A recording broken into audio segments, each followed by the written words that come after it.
Why are you so sad?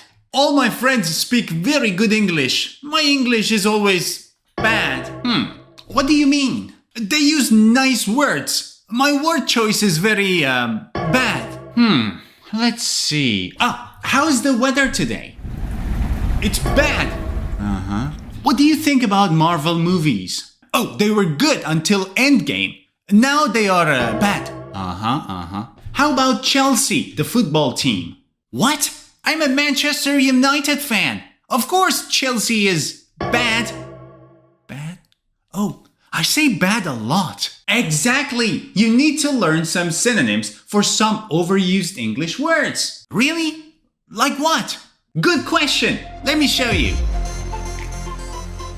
Hello, my name is Maddie from POC English, and in this lesson, we're going to learn some synonyms for some overused English words. Now, before we start, let me tell you something. When we say overused words, it's not necessarily something bad. It's okay to use these words, but if you want to improve your English, if you want to sound a bit more sophisticated, or if you want to add a little variety to the way you speak, it's a very good idea to use some synonyms. So let's get started with word number 1, and that is good. Now, you obviously know the meaning of good. This book is good, or it was a good movie. Now, instead of good, what other words can we use? If something is better than good, you can say it's great.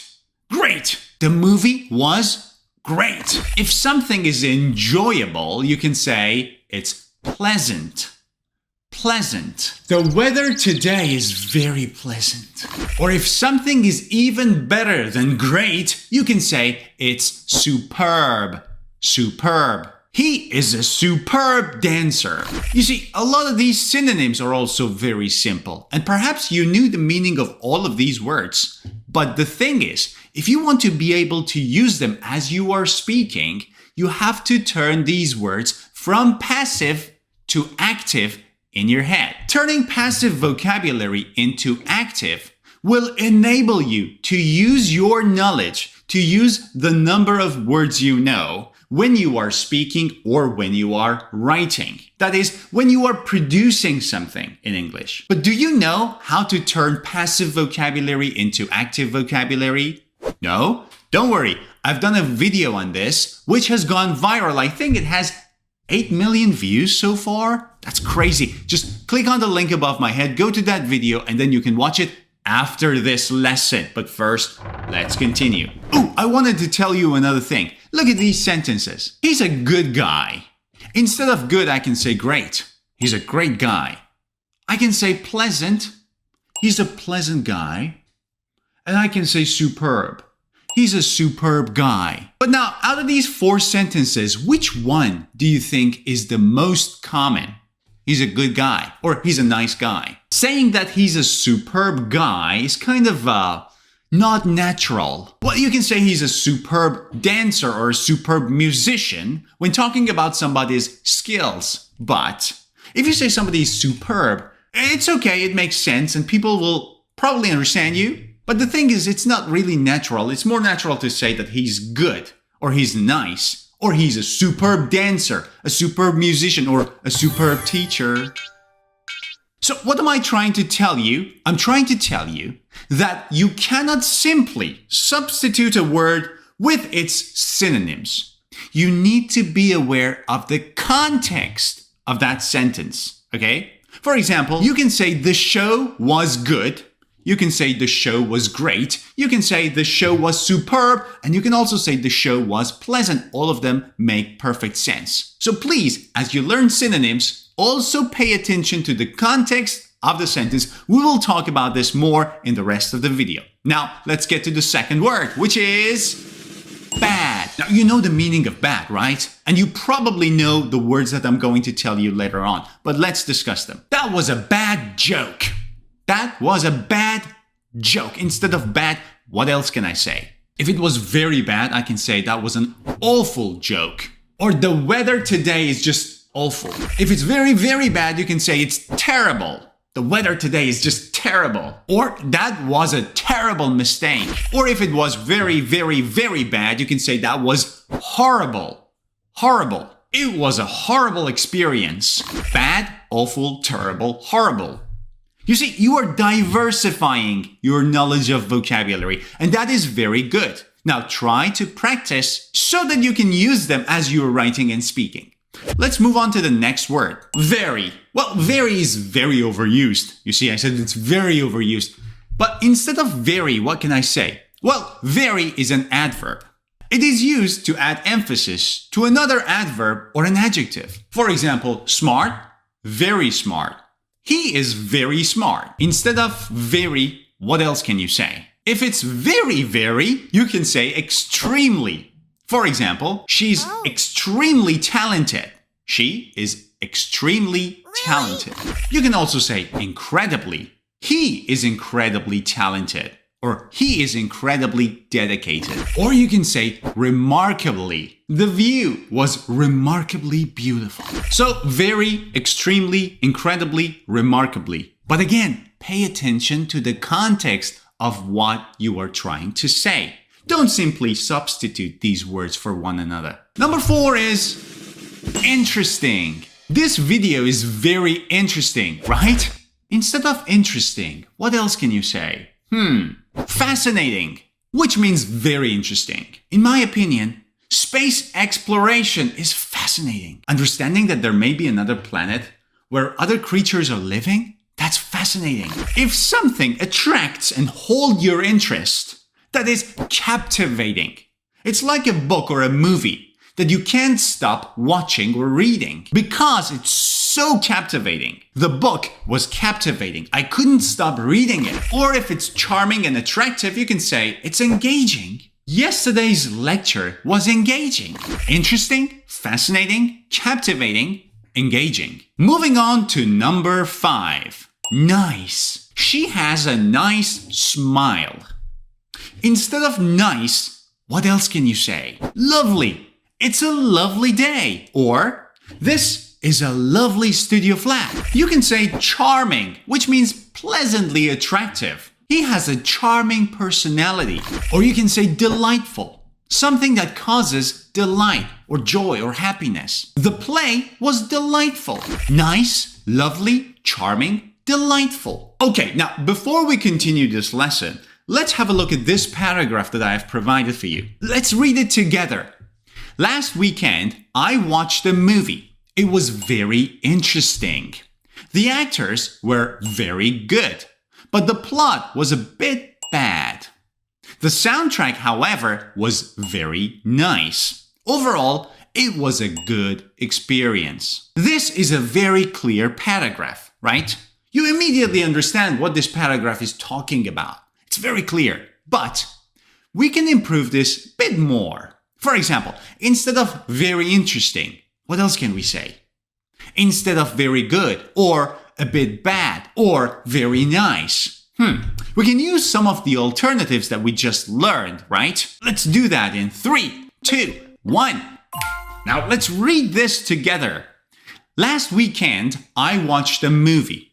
It was absolutely captivating. The actors were superb, although the plot was somewhat terrible. The soundtrack, on the other hand, was delightful. All in all, it was a great experience. You see, I'm basically using some synonyms for the words interesting, nice, good, and bad. And in this way, as you can see, the second paragraph now sounds a bit better, right? Great! Now, let's move on with the rest of this lesson. But before we continue, let me tell you something. Do you want to have the summary of this lesson with all the words, their synonyms, their example sentences, some beautiful pictures in one PDF file so that you can review this lesson easily? If that's so, you can download my Ultimate English book, which has all the lesson summaries of all of my YouTube videos. Now, this book has more than 500 pages of lesson summaries. It's a huge book. And the good news is it's entirely free for my YouTube subscribers. That's my gift to you. But how can you get it? Simply click on the link above my head, Go to my website, type in your name, email address, country, and click download. You will receive the link in your inbox. And now let's continue this lesson. The next word we're going to talk about is happy. I feel happy today. But instead of happy, what else can we say? You can say joyful. Joyful. The news made her joyful. It made her happy. It made her joyful. You can also say elated. Elated, which means extremely happy. For example, he was elated by the success. He was elated by the success. Also pay attention to its preposition. Elated by or elated at something. Or you can say ecstatic. Ecstatic, which means very, very, very happy. She was ecstatic about her new job. So happy, elated, joyful, and ecstatic. Next word is sad. I feel sad today. Instead of sad, you can say upset. Upset. She was upset about the news. She was upset about the news. Or you can say gloomy. Gloomy means very sad and without any hope. He felt gloomy all day. He felt gloomy. Why am I living? Or you can say heartbroken. Heartbroken. She was heartbroken by the news. She was heartbroken by the news. So sad, upset, gloomy, heartbroken. Next word is big. Big. It's a big house. Well, it's not, but let's say it is. Now, instead of big, you can say huge, which means very big. They live in a huge mansion. They live in a huge mansion. You can say massive. Whoa, that's a massive building. Or gigantic. Gigantic. They saw a gigantic ship at the harbor. Big, Huge, massive, gigantic. Now, the opposite of big is small.